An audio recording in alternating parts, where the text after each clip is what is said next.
These two tables are called what I call lift-back tables.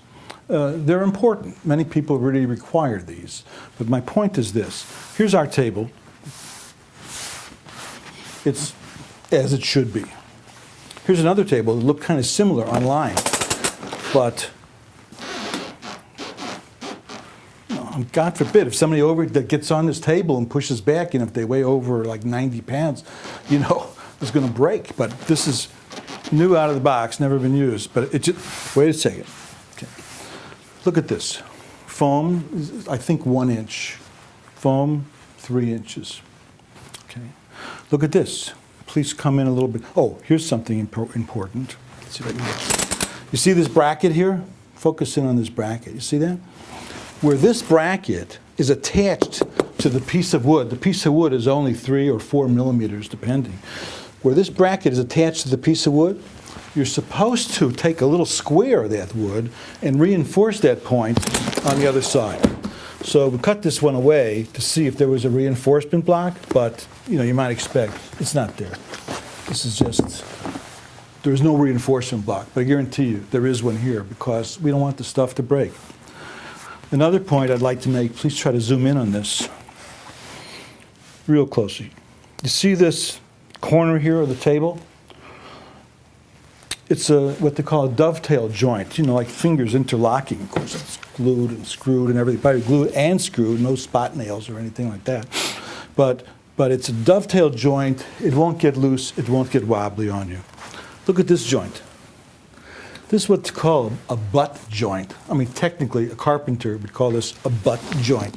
It's just two pieces of wood, nailed together at the corner, and as such, is the weakest thing in the world. And you use this table in a little while, it's going to get very loose and very wobbly.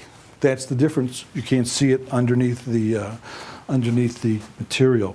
I'm talking about this piece of wood right here. It's called a stabilizer bar. That's what we call it. It does two things. One, it's kind of convenient because when you go to fold your table up, you push here and the other leg kind of comes along because it's connected by this stabilizer bar. But another function of it is this. When the table is fully loaded with weight, if you put like 2,000 pounds on this table, or if you put 2,000 pounds on your shoulders, the first thing that happens is your legs start to spread apart. And when your legs start to spread apart, the failure point in that situation is always around the knee joint here. With the stabilizer bar, under maximum capacity weight, the legs stay nice and vertical. Everything stays nice and tidy, the way it was designed to be. And it makes the table stronger. A table with a stabilizer bar doesn't look very important, but a table with a stabilizer bar is much stronger than a table without it. See this? Could you imagine if the table is low, there's no stabilizer bar, and this table just break in a second like a match. Okay, that's the end of this chapter. These two tables are called what I call lift-back tables. They're important. Many people really require these, but my point is this. Here's our table. It's as it should be. Here's another table that looked kind of similar online. But